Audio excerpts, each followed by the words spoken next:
All right. Time for a Q&A. Let's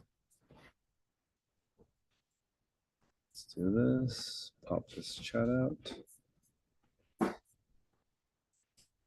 How's everybody doing? Time for our weekly Q&A on Wednesdays at noon. Hope everyone's having a wonderful day. Let me know if you guys can hear me okay. So every week I want to hop on here and talk to everybody about figuring out what it's like to resell, how we can all do this more efficiently, make more money. They just gave me my um, year to date stats on Whatnot, which is very interesting. So I am at like 200,000 transactions this year or something like that. Francis said she just loves the jewelry I just sent her. That's awesome. But I mean, that is around 700 orders a day all year so far. So very interesting to see where I have come from. Originally just selling. Nurse Sarah, what's going on? They sent it to me in an email. I hope you guys also get that email. Apparently not. So um, they want me to obviously sell more stuff. But I'm a little bit different, guys. I don't know if you guys have noticed this, but you probably have noticed it because you guys have seen me grow up on the internet. But I have been obsessed with top line revenue pretty much my whole career. Like I just want to build this big of a company, this many items on eBay. I was 10K on the bay. I wanted 10,000 items on eBay. I wanted a certain amount of revenue on Whatnot. My goal was $1 million a month. I did that a few times this year. Um, I don't think, and this is gonna sound really, really like cliche, but making $1 million a month did not make me happier. I would actually much rather have a company that is super clear. In me doing all of this over the past since 2017 full time, we're now in it 7 years later. Um, I really want it to be clear. I want to know exactly what's going on, and it's very difficult in my business for it to be clear because the type of inventory that I'm buying is so variable. Now, when I was on eBay, um, my inventory was not variable. I don't know if you guys remember um, me being on eBay, but I have 12,500 square feet. It's roughly $2 a square foot. Um, my eBay store was the exact same inventory every single week. Okay, so I went to the flea market. The big bags said Chino on them. My lady from El Salvador picked out what I was going to sell based on all my previous preferences. I took it home. I had one person photograph and list it and draft it. And I reviewed the drafts, launched it, and I did the shipping. That was the most straightforward business ever. One employee, 40 to 70 listings a day, 40 to 70 sales a day, right? um, exactly the same inventory every day, right? That is very different than what I do today, which is every single day the inventory is different because I don't know what's going to happen. Now, the margins are way higher in what I do right now because my buy cost is so low. I'm literally paying less money for brand new stuff than people pay for used stuff at the thrift. Like, I've not paid more than $5 for a brand new pair of jeans in 2 years. Like, and every single pair of jeans over $100, and I'm getting them brand new, $5 or less, right? So like, there's no why would you thrift? You ask. The reason why I wouldn't thrift, collective reward. I'm glad you're the reason that you're reselling. I'm glad I'm the reason you're reselling. Um, I still want to ask you guys why I am. If I am inspiring to you, I kind of want to know why, because my wife thinks I'm a negative person. So she's like, "You're always complaining," and I'm like, "I I don't want to be that guy. So I got to change my vibe in 2025. I don't want to be the guy that's always complaining. I feel like I am. It may not look like it, but I am very grateful for where I'm at. So I don't want to come across as a complaining guy. Um, but every single day, the inventory being completely different is wearing on me. To be honest, it's very difficult having every day be different.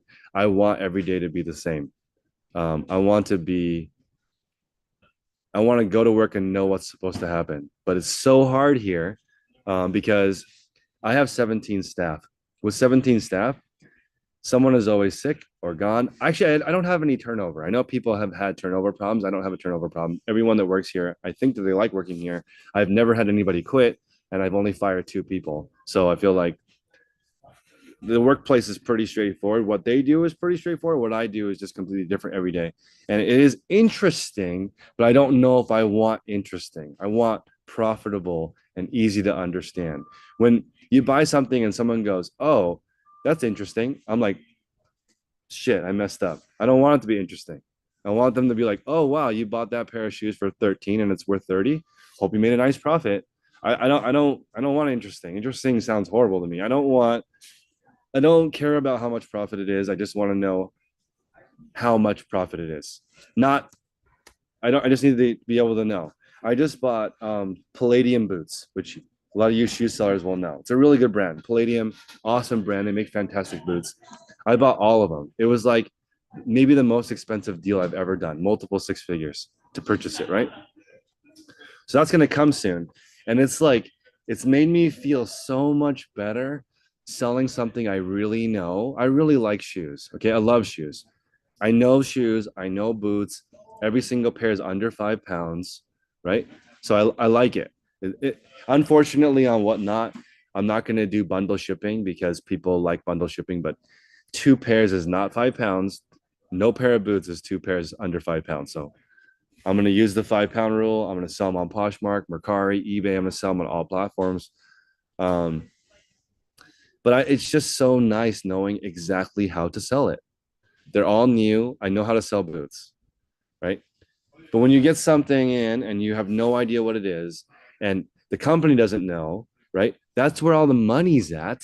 But it's hard. It's hard. It's very, very hard. As an example, let me give you guys an example. Tipsy Elves. Tipsy Elves, I think I paid the first time I bought Tipsy Elves, I paid $10,000 and I think I made 6 figures. I think I paid 10,000, I sold it for 150,000. Okay. The company had no idea what it was, right? And I got it. Now you can't do that because every time I sell stuff on Whatnot, everybody calls that company and now that's dead. There's no more. That's not opportunity anymore. Because it went from like 10 cents a unit to $9 a unit. Guys, in one cycle, it went from 10 cents to $9 a unit. Okay, because you know, and I didn't even tell anybody. It's just there's people watching, right? There's people watching.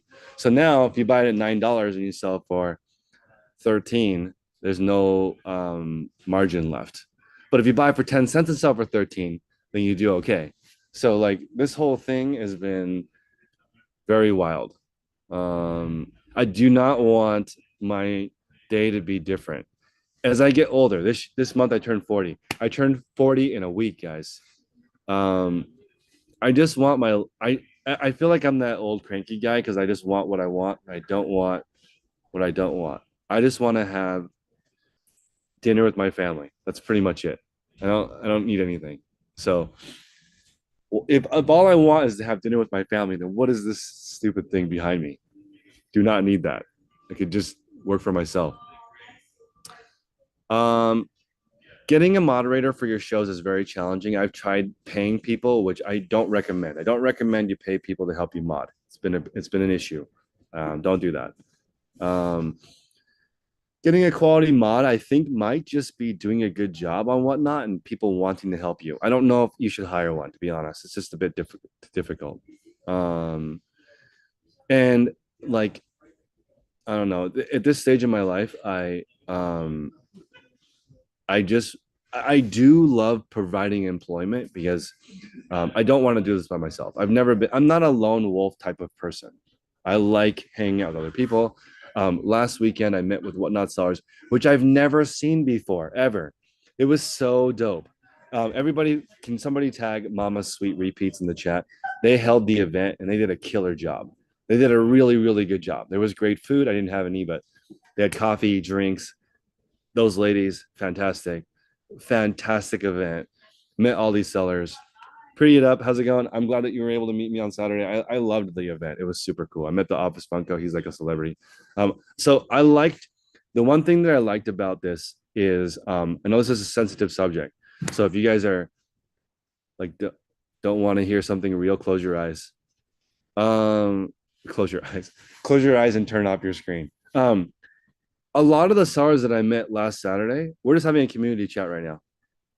Last Saturday, I met a lot of people who their entire business is mystery games. Now, mystery games, obviously, a lot of drama on every website because they're very viral. They're very interesting. You can sell like a bunch of stuff and people don't know. But it's very difficult for companies to enforce any kind of trust and safety because if you just say you're getting a random box, doesn't like how do people know if it's worth it if you're ripping them off, right? And they've sort of changed the policy in the last 24 hours so that it's like you have to tell people what's in box A, what's in box B, what's in box C, brand, title, condition. You have to tell people before they bid. And I think that's a good thing, but I also think it's a huge opportunity for resellers out there because you can actually make the more valuable. You can't do that on eBay because on eBay, you just list what it is and take the pictures, and it is what it is. On Whatnot, you can talk about it and make it fun. And literally, this is within the rules. You can have a $150 luxury bag and a $5,000 luxury bag in two boxes.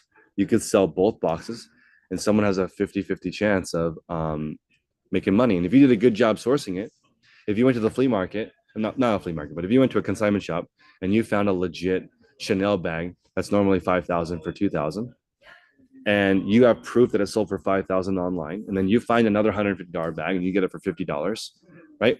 And then somebody pays in between that and you can make a profit. I find that a legitimate form of earning money. To me, that is legitimate. You made a fun game with real odds, didn't screw anybody over. When people pay for it, it's less than they could pay for it online, right? So they got a deal and they got to be entertained. I find that a completely legitimate business model. Where people get in trouble is when the floor doesn't match what it is. So like you pay $10 for a Disney Anna card. What is the Disney game called? When you pay $10 for something that's worth 1 cent, that's where people get pissed off. And I don't think that's a viable way to do business. You should be banned if you are constantly selling people, charging people more than the item is worth. Um, I did a game yesterday where the cheapest thing was $50 and the average sale price was $27. I consider that completely legitimate. It's not something you should do every single day, but it's a version of making money that everyone should have because when you resell, when you end up doing a bulk purchase, you're going to end up with stuff that you don't want and you want to get it to customers at a good deal. That's the only way to deal with it. When you have too much stuff, you got to lower the price so somebody actually wants to buy it. Okay, got to match. So you and also has to all be the same category. So if you get a like if you get in my show is a mystery bag show, every single item was a bag. You can't like put sunglasses in or watches or something that's not related. Um, let's see. Wait, can you guys hear me? Hopefully, you guys can still hear me on here. Flip It says you love my YouTube videos. Appreciate you. I do really enjoy sharing my thoughts on here, but I want to share more about what I'm actually doing because I hope that it's useful for you guys instead of like I don't want to talk about hypothetical stuff anymore, to be honest. No, only vintage. You won't get in trouble talking about your eBay store, but I recommend that I recommend you don't talk about it too much. You can say I have an eBay store. They're not going to ban you, but don't be like, hey, you know what? It's 20% cheaper in my eBay store. That's like not cool. So that's like you know, like they're not trying to suspend people. They're just trying to make it fair. And if you're taking people off the platform, then it's not cool because that's not cool. So like that's why I don't think you should be allowed to have links on here because then people are leaving the website. Overall, it's bad. Italian is saying thoughts on niche products versus more streamlined. Jess, we're going to do Will and Bear next week. Niche products are really good because you can get really good at what you do. And if you sell more common items, it's more difficult because you don't know as much about it, so you can't give as good of an offer. So my main thing is that I actually there's a bunch of people in here that bought stuff from me. Why do you buy stuff from me? Is it because it's a good deal? Is it because of the personality of me or the streamer? Is it because you can get more than one? Is it the quantity of items? So most of the reasons that like people talk about having slow sales. Oh, I didn't see my brother's in here. What's up, Steve? um, most of the problems that you have come from not talking to your customers enough. So like you can ask your customers, why did you not buy it? And I've been doing flash sales on the app, like launching something. They have this new feature on whatnot called a flash sale. And you drop something and you try to sell it out. I mean, you can offer a really good deal for like up to 10 minutes. I've been doing these sales and I probably had eight or 9,000 sales from flash sales, but I've never had one sell all the way out. Like I've dropped 80 and sold 30, dropped 1,000 and sold 300, but I've never had one sell all the way out. And so this is the reason why. It's because it wasn't good enough of a deal that people lose their mind and buy all of it. It's a good deal, which means some people bought it, but like you wanted to sell all the way out. When you do a sale, a flash sale, in my opinion, you want to sell it all the way out. Too good to be true deal. And I have never done that. I've not come up with a deal that is too good to be true yet. So nobody has gone crazy and um, done it. So like essentially, you need to ask your audience and your customers, why are you not buying from me? And they'll give you all the answers you need. Or why do you buy from me? Um, Usually buy gifts for people, but you keep buying because of the dopamine. I I have been reading like every single book on gambling. I don't know. This is useful. I don't know if you guys care on whatnot or not, but because you want to make it interesting. And for people who like to buy, they like a big reward, right? So you're trying to get like a $500 item for $1. So it gets people excited, right? Um, and another thing that's interesting is that this year I've spent the entire year training other people, right? So I've become better at training, but I don't know if I'm a better seller than when I started at the beginning of the year. If I'm going to be honest with you guys, I think I'm at the same skills level. I've learned a lot of things, but I haven't practiced that much because I haven't really been on stream this entire year. I think it's December 18th. I think I've done maybe 20 streams. So I haven't been on stream that much. I've been trying to get everyone here as good as possible. So I feel like I have a mega team. I could sell capacity wise, I should be selling 80, 90,000 items a month. Well, let me see. This is Chris. How you doing?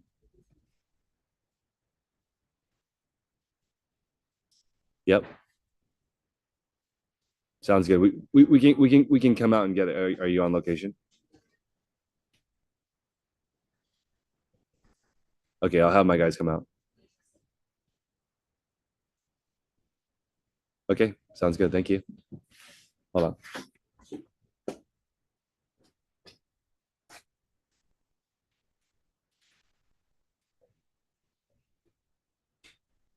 We have hey Holly, we have a shipment here. Will you tell Bobby and God?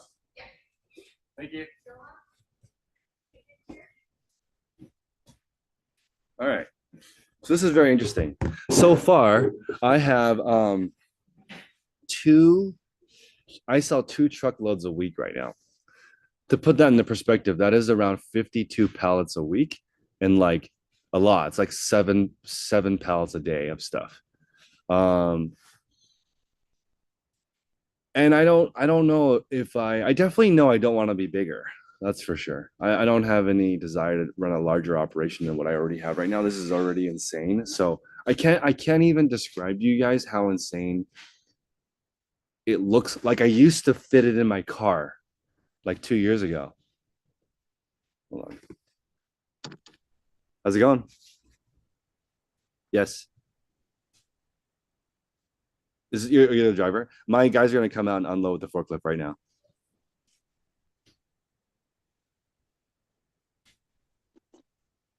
Can you come back over? They're gonna help you unload. 1266. It's on 28th Street. Yeah, it's just before that. The guys are gonna go outside and wait for you. They'll be in a forklift. Okay, see you in a bit. Let's see. So, Chris, I do have a show later today, but go ahead. Somebody has a question. yeah, can you hear me? Yep. So, if you were to get bigger, like let's say double your profit, right? Yep. Would it even matter to you? Like in a practical way, like would it change your life at all? No. Like also, if for some reason I decided to retire, I would just go back to doing this. That's why it doesn't really make like I like doing this. I like running a team. I actually love running a team. Love running a team. I love trying to figure out what people are good at, helping people maximize their own strengths. I love being able to buy at this volume. I don't like thank you, Elaine, for your kind words. I don't like being in between where I was before and now because I think there really is only two ways to do it. Either you do it like me and you're able to buy the whole truckload, or you do it by yourself and buy one thing at a time. I don't think there's like a really healthy medium because when you buy a truckload, you don't know which pallets are good. That's why it doesn't work. I don't think that you can buy one pallet. It's so risky, right? I have right behind me. I bought a truckload from Journeys, which I thought would be really good because Journeys is a store in the mall, right? And I only paid $5 a pair for brand new shoes, which I feel like is fantastic. But honestly, it's not fantastic unless you sell on eBay and you can sell them for.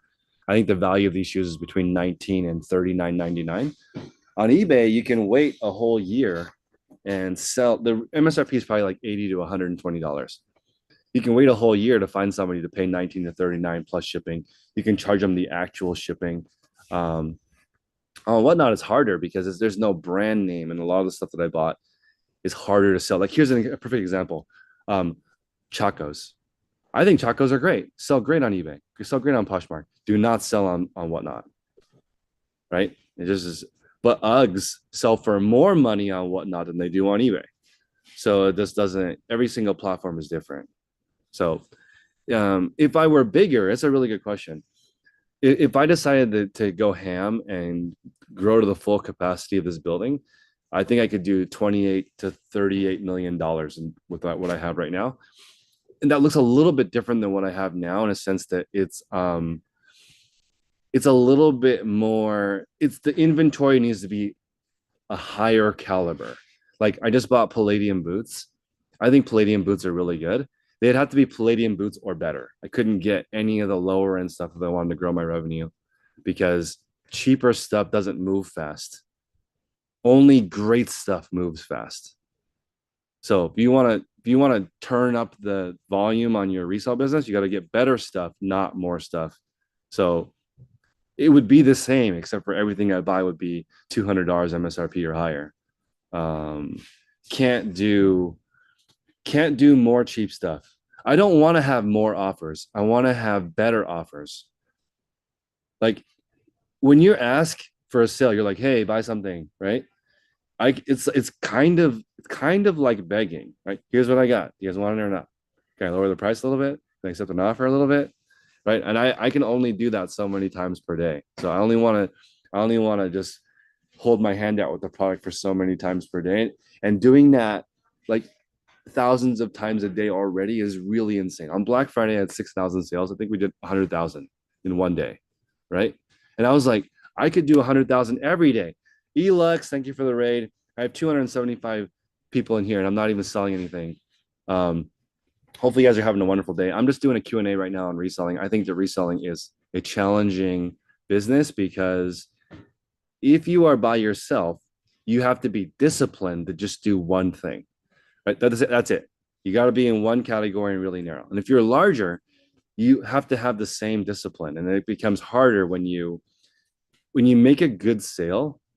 I know, right? It's eBay Princess in the chat. When you guys make a really good sale, that's when you have to be more disciplined, not less disciplined. Okay, like what happens is you go to a garage sale, pay $10 for some Doc Martens, you sell them for $89 on eBay, you $60 sitting in your bank account. You go out and you buy a lawnmower that's $20, and that's where people get messed up. You're just supposed to go look for more Doc Martens, and then add on something that's adjacent to that, but not in a different category. eBay Princess in here. She's really, really good. She goes by Elux now. She is professional at staying in her lane. Got to give it to her. I like to dabble, and I'm scared of only being in one lane. But honestly, if you are just a focused person and then something happens to your supply, you can just become focused in something else and you'll be completely fine.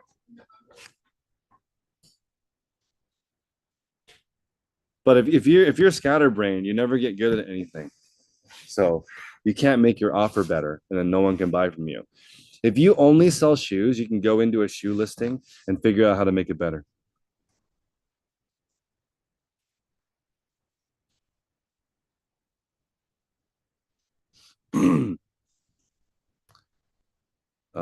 Let's see. Hold on. My driver is lost. I'm gonna have my forklift driver find him. Um, do I have any recommendations for making descriptions on eBay? Yes, I recommend just the features and benefits of the product. So, Arc'teryx jacket, talk about the pockets, the hood, if there's anything on the interior, if it's insulated, what the products are. That's all you need. Maybe you can put like one sentence. I looked it over and there are no visible flaws.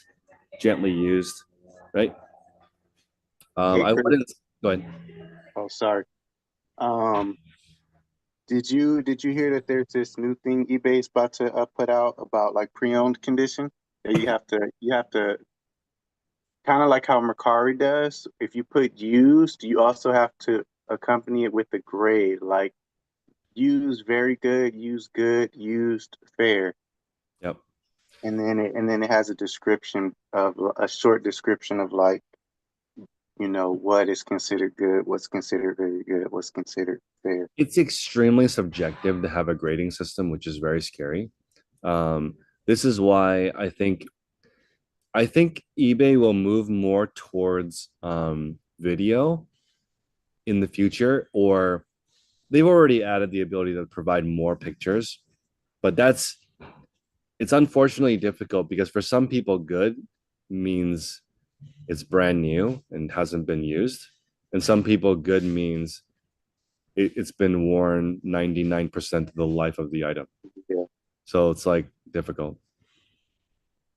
Yeah, I think you need to have a like you used to say a while back, like if there's any flaws, you need to have it stated. Yeah. Also I think you should state if there aren't any because it makes the shopping experience easier.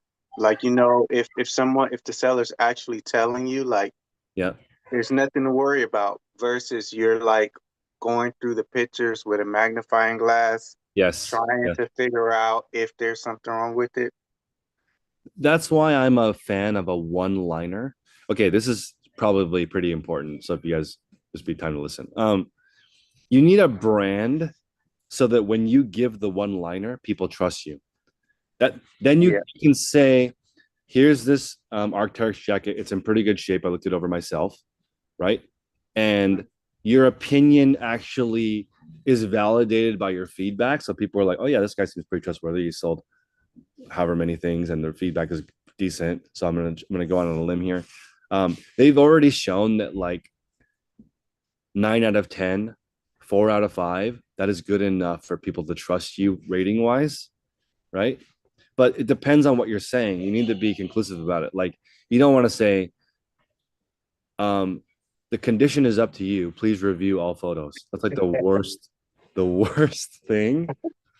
You be the judge of it when you get it. but you know what? That's how most sellers feel comfortable because they don't feel comfortable Yeah. making a statement about the condition that could be interpreted as subjective. Yes. But I feel like, well, that's true. And there's always going to be that small margin, that person that's going to disagree with you. But for the most part, I think people would rather you tell them the condition straight up, you know? Yes. 100%. That so someone in the chat is saying I avoid really good sellers because I buy it even if I don't want it. That's 100% true because if you're looking for boots and you stumble on the Vince's listing and he hits you with the one liner, this is a really good pair of boots that I would wear, that even I would wear to work. You might be like, I don't even wear boots at work, but I like this guy's attitude, and you just buy it because that's totally real. There's a lot of people that I do not like. I know if I go in there, I'm gonna end up buying something. So like, you just don't visit them unless you're ready to buy something. And that's what you want in your store. You want that vibe. So people are like, people go to your store to actually buy something and not just kick tires because like, I like being sold to professionally, right? I want to go to a restaurant and they say you don't need to look at the menu. You got to get the pastrami sandwich. Perfect, right? Make it Perfect. easy. Great. It's easy. Pick my Yeah, mind. And they can even say it's a little like the au jus a little salty. So maybe just like don't dip your whole sandwich in there. And I'll be like, okay, thank you. It doesn't have to be perfect. They just have to give you a genuine mhm, representation of the item. You don't have to say this is right. great jacket and they get it and it's not. Yeah, yeah, Um, yeah. So yeah. I've set up mines in the templates, the description templates. So it's already I have several options that I know I could choose, like if it has issues, if it doesn't have issues, or if it's in really good condition, or it doesn't have issues, but it's just been worn a lot, so it kind of looks a little distressed. And then it'll already, it's already pre-written. I just have to choose the one. And then for the one with the issues, I just have to delete the issues that don't apply. But I've already written them all out because Yeah. you see the same things over and over. That's exactly what my staff wants me to write out for all of my auctions. They're like, what happens if you see something with a security tag? Right. So I'll either be like, is it a security tag that we can pop off with one of our things? Right. First, I need to figure out where does this even come from? It shouldn't have security tags if it's here. Sometimes when we buy retail overstock, they didn't take some of the sensors off.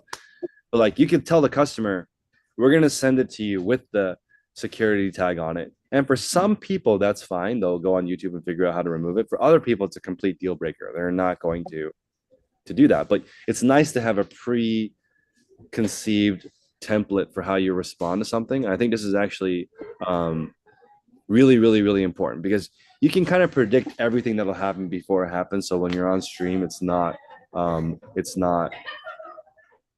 Yeah, surprise. the surprises eat Yeah, up a lot of time. surprises eat up so much time.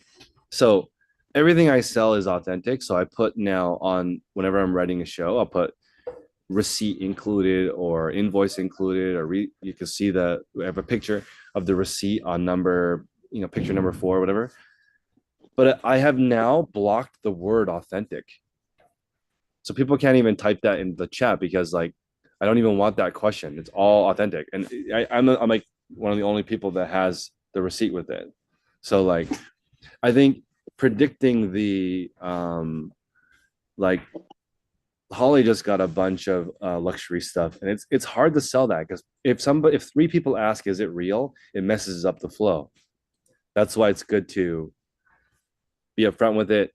Um, that's why that's why I block those words because then it's red and no one can see that question, and it's easier.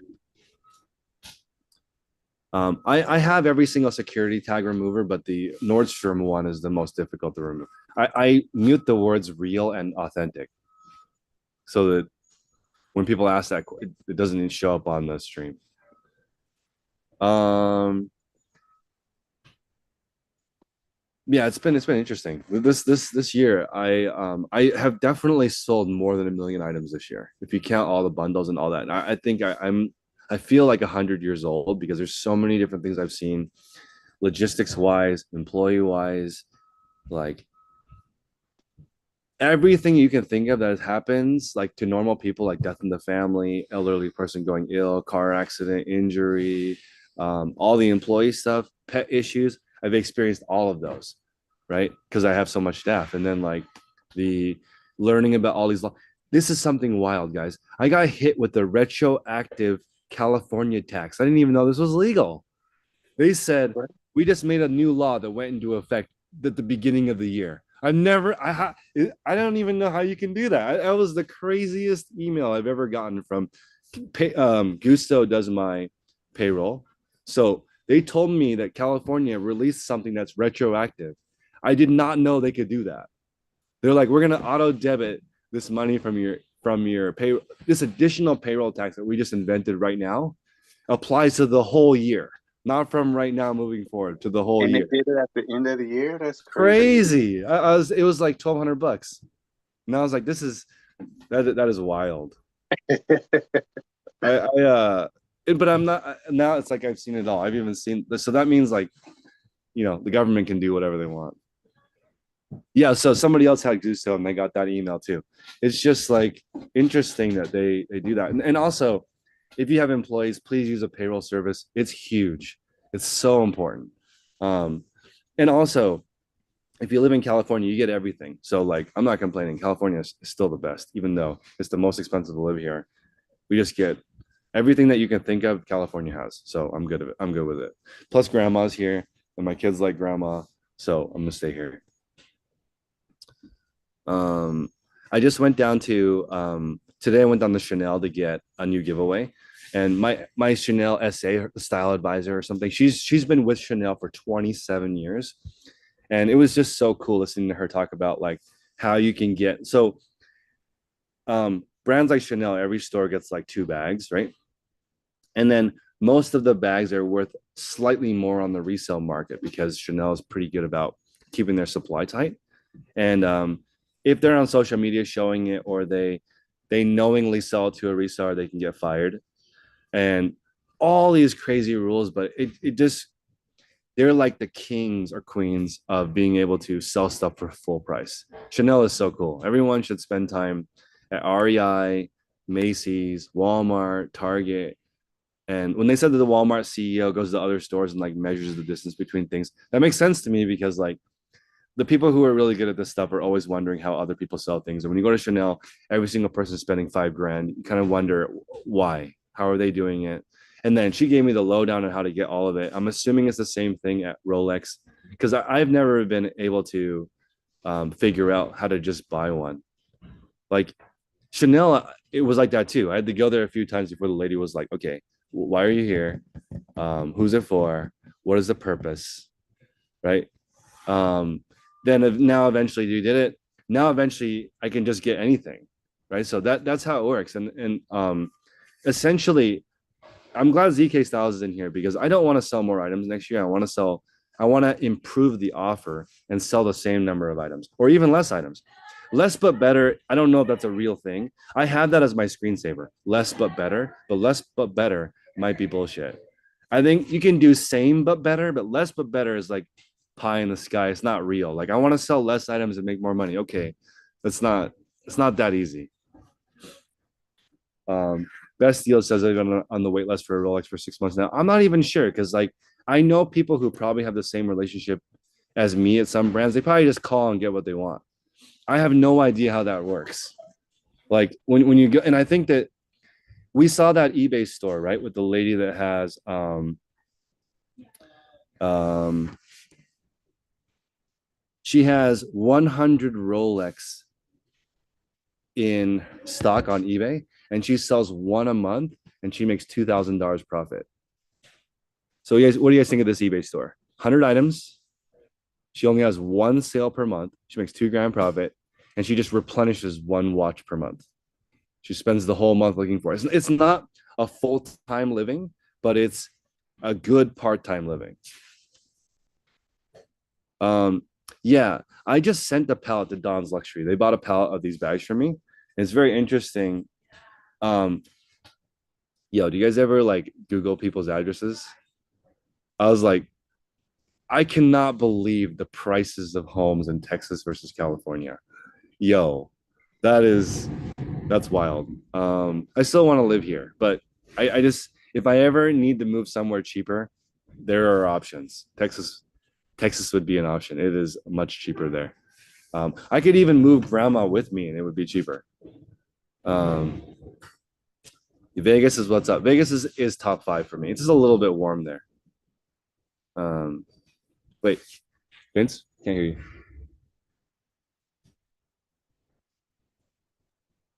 I was trying to put a voice in the chat, a Oh, voice comment, but it's not working. oh. I was saying there's places in California that are cheaper, but they're just like not close to the city or maybe Oh, like an hour away.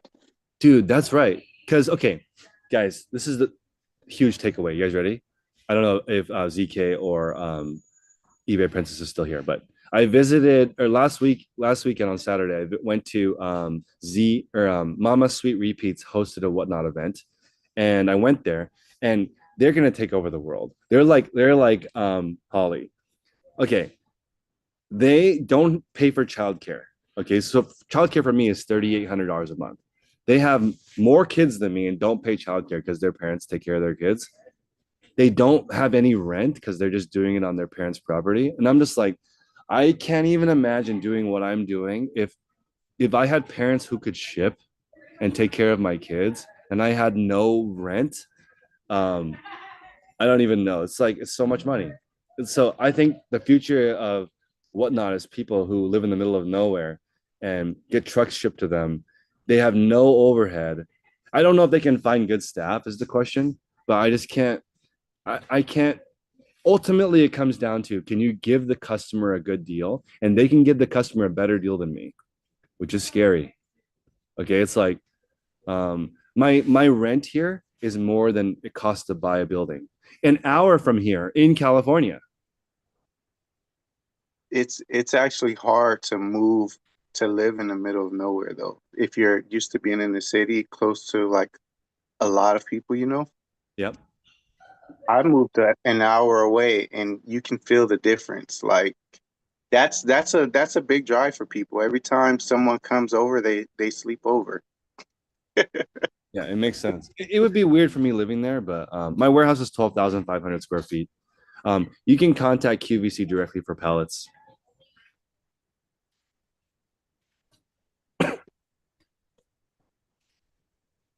But I'm willing to do it though. You're willing to do it? Yeah, to move a little bit further out because I think you actually get used to the peacefulness of it. I think I would be so bored if I lived in the middle of nowhere. But I don't know. Maybe I would be fine because like um, Well, if you're doing something like what you're doing now, you're there's no way you'll be bored. You would appreciate it. It's almost like if you brought all that to somewhere else, and especially if you're employing people there, it's almost like you're like a Tesla or like a big company in a small town and everything's starting to revolve around you. yeah, it's that's just so weird to me. I'm so I'm so They'll name a street after you. I'm so used to living in a city. I just don't like I look at how much money I spend and how much I get taxed, and I'm just like, um, I don't know. I don't even know what it's like to not have any bills. If I lived in the middle of nowhere, it would be so weird getting because like we do between like 20 and 50,000 a day. So imagine you're like in the middle of nowhere and 20 to $50,000 a day is going into your bank account. There's other expenses, but like way less of it's being taken, right? So it's just like I'm gonna stay here with grandma for the Wouldn't that be the concept of less but better? well in theory I'd have a smaller operation. Because you will look at deals differently because you don't really have as much pressure to sell as much stuff, so you will probably say no to more stuff. Yeah, I don't know. I wonder. Maybe I would have to be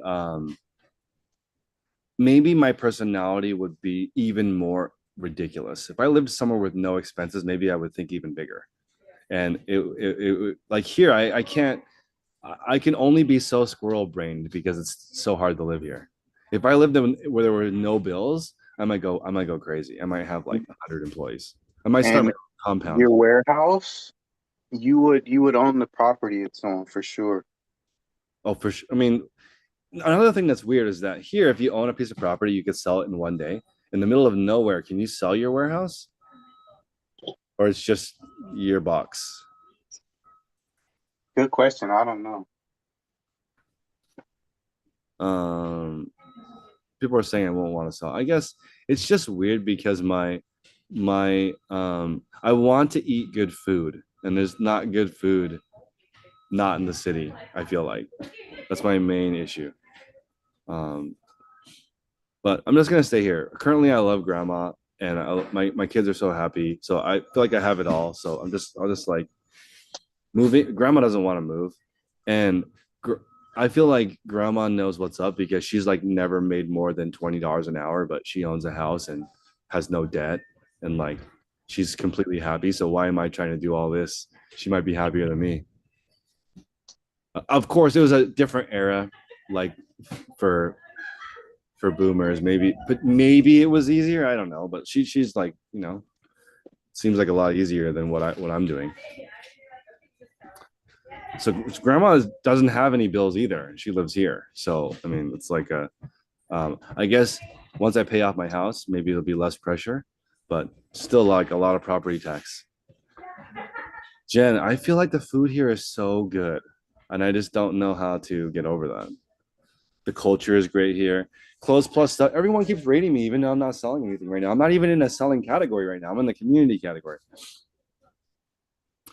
Weather and no fires. That's true. There is a lot of fires here. I am in Oakland, California, by the water. Um, I love it. I love it here. I love California. It's the best. It is expensive. That's really the only downside. The rest of it is amazing. Um, love the people. I love the diversity. I just, it's dope. I'm right next to Dolls Kill. Dolls Kill is down the street. Dolls Kill, I thought it was so weird when, because the Dolls Kill CEO has been here a couple of times, which I feel like it's very weird because he has 700 employees and I have 17 employees, and he's been here more than I've been there because he just wants to hang out in like what do they call it? The trenches. He called this the trenches. What he's doing is just an air conditioned office. Jack London Square is really nice. If you guys want to go visit Dolls Kill, they do events there. Um, it's a cool place to go. It's just down the street. Um, there was never 20 employees. I had a little bit less. Yes, he does have two locations, and their warehouses in Mexico. Um, they have their warehouses in Mexico. They have LA, and then they have the Bay Area as their headquarters. But they ship things from Tijuana, like Timu. Timu and Shein. So even with this, uh, the whole Trump thing. Everybody aware he's going to try to like make it more expensive for Chinese companies that do business in here. So under like $600 or under $800, there is no tariff, right? So all of the warehouses for Timu and Shein are in Tijuana. Timu, Shein, Dolls Kill, all the bigger companies, their warehouses are in Tijuana. And when they ship stuff, they drive it over the border and drop it in San Diego, and they don't pay any import tax. So that doesn't do anything to stop any of these big Chinese companies. So, or American companies. American companies are tired of not playing by the same rules, so they're doing it too. All the warehouses are going to be in Mexico. So we'll see. Currently, that's where it makes sense because you don't have to pay that 30%. You just, comes over the border and gets dropped off in San Diego. Redding, California is much more affordable. Actually, I don't even know. Redding seems like it's expensive too. Um, I don't know. I feel like it's gonna. You know what I really feel in my heart, that it doesn't matter who is president. I feel like it doesn't affect anybody who's listening right now. Like what you're doing in your little world is not really affected by the president, like at all. So um